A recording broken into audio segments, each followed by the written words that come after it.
사사기 5장 31절 말씀 같이 봉독하겠습니다. 여호와여, 주의 원수들은 다 이와 같이 망하게 하시고 주를 사랑하는 자들은 해가 힘있게 도둠같게 하시옵소서 하니라. 그 땅이 40년 동안 평온하였더라. 아멘. 아멘. 오늘 말씀은 드보라와 바락이 가나안 왕과의 전쟁에서 승리한 후에 고백한 찬양 중에 마지막 부분으로서 드보라가 체험한 하나님을 고백하는 것을 내용으로 하고 있습니다.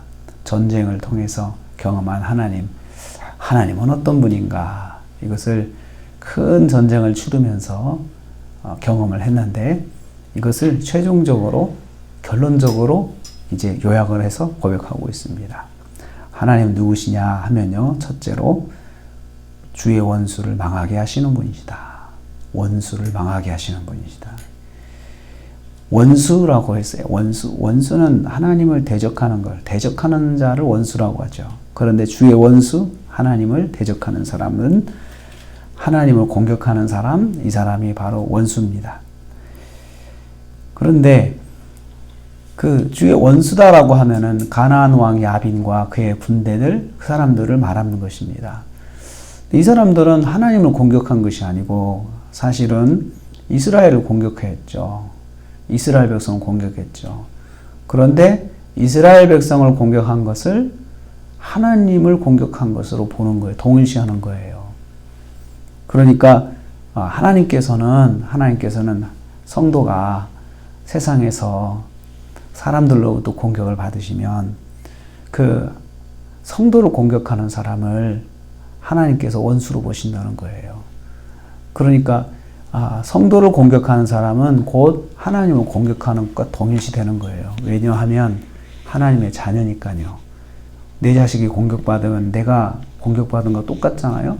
그런 것처럼 하나님께서 성도가 세상을 살면서 이유 없이 험한 이런 일을 당하게 되면 그 일을 당하게 만든 그 당사자를 하나님께서는 원수로 보신다는 거예요. 그 원수로 보시면서 어떻게 하시느냐? 그 사람을 망하게 만드신다는 거예요. 망한다는 것은 멸망에 없어지는 걸 말합니다. 완전히 그 소멸되는 것을 말합니다. 다 없어지는 걸 말이죠. 하나님께서는 이런 사람을 반드시 대갚아 주신다는 거예요. 그래서 우리가 세상 살면서 억울하게 무슨 일을 당하면 거기에 대해서 내가 그것을 내 감정적으로 속상하고, 그래서 어떻게 내가 저걸 갚을까, 어떻게 싸울까, 이런 걸 하지 말아야 된다는 거죠. 할 필요가 없어요. 물론 힘들지만 처음엔 조금 화도 나고 그래서 화도 내고 그럴 수 있지만 좀 지나면 조금 이제 마음을 진정해야 되는데 하나님께서 갚으신다.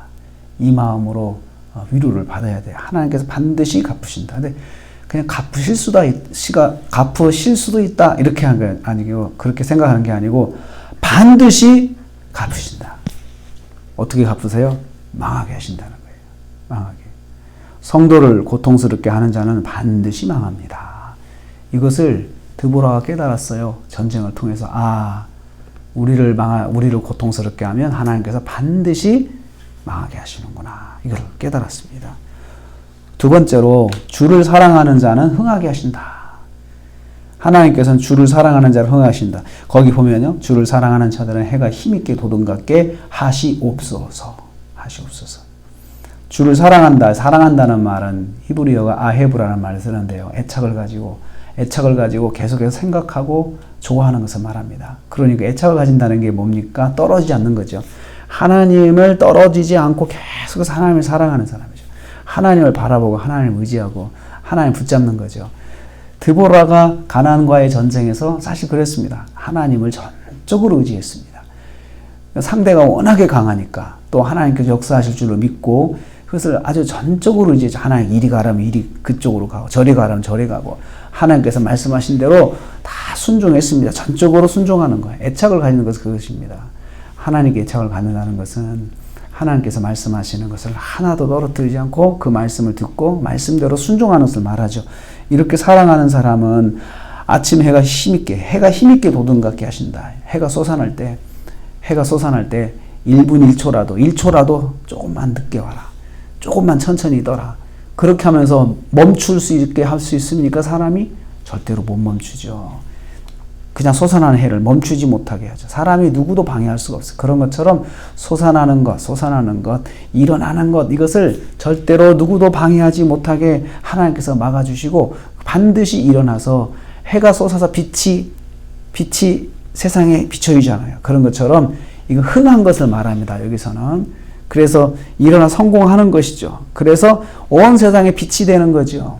모범이 되는 거죠. 모델이 되는 거죠. 아, 하나님께서 이렇게 해주신다라는 것을 보여주시는 거죠. 해가 솟아나서 막을 수 없는 것처럼 반드시 일어나 빛이 되게 하신다. 그래서 어떤 상황 속에서도 원수들이 공격하는 상황 속에서도 하나님을 사랑하는 성도는 하나님께서 반드시 성공하게 하신다라는 것을 여기서 말씀하고 있습니다. 하나님은 하나님을 사랑하는 사람을 반드시 성공하게 하신다. 그 문제를 반드시 해결시켜 주시고 그 문제 속에서 빛이 되게 하신다. 하나님 사랑하는 사람이 어떤 사람인가 보여주신다. 본때를 보여주신다. 이 여러 가지로 이렇게 해석을 할 수가 있습니다. 하나님을 사랑하는 자를 반드시 성공하게 해 주십니다. 이것을 드보라가 깨달았어요. 아, 하나님을 사랑하면 반드시 승리하는구나. 하나님을 사랑하면 반드시 흥하는구나. 하나님을 사랑하면 반드시 성공하는구나. 이것을 드보라가 전쟁을 통해서 깨달았어요. 그러니 무슨 일이 있어도 내가 하나님을 붙잡아야지 결론이 나오잖아요. 무슨 일이 있어도 하나님을 붙잡아야지 이 생각을 드보라가 아울러서 하게 된 것이에요. 세 번째로 승리의 선물은 평화다. 그 땅에 40년 동안 평온하더라.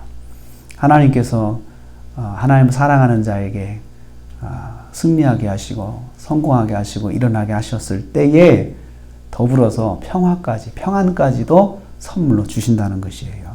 이스라엘이 40년 동안 평안을 누렸습니다. 승리하고 그냥 끝난 것이 아니고 평안의 선물을 또 받아서 평안한 삶을 살게 된 것이에요. 그렇잖아요. 평안이 없으면 아무리 다른 것이 있어도 사실 그것을 즐길 수가 없잖아요. 평안해야 되거든요. 평안은 하나님의 선물입니다. 하나님을 의지하는 성도에게는 승리와 함께 평안의 선물을 하나님이 주십니다. 그러므로 우리가 이번 한 주간을 살면서 무슨 일을 당하든지 간에 생각해야 될 게 있습니다. 내가 억울하게 이유 없이 누가 나를 공격하고 또 나를 괴롭게 하면 하나님이 아시지. 저 사람이 나를 공격하는 것은 하나님을 공격하는 것인데 안타깝죠. 오히려 하나님께 기도할 수 있잖아요. 하나님 저 몰라서 그러는데 하나님께서 좀 불쌍히 여겨주세요. 하나님 도와주세요. 그러면서 하나님께서 역사해 주시기를 기도해야 할 줄 압니다. 우리가 하나님을 사랑하면 하나님께서 반드시 흥하게 하십니다. 또 일어나게 하시고 빛이 되게 하십니다.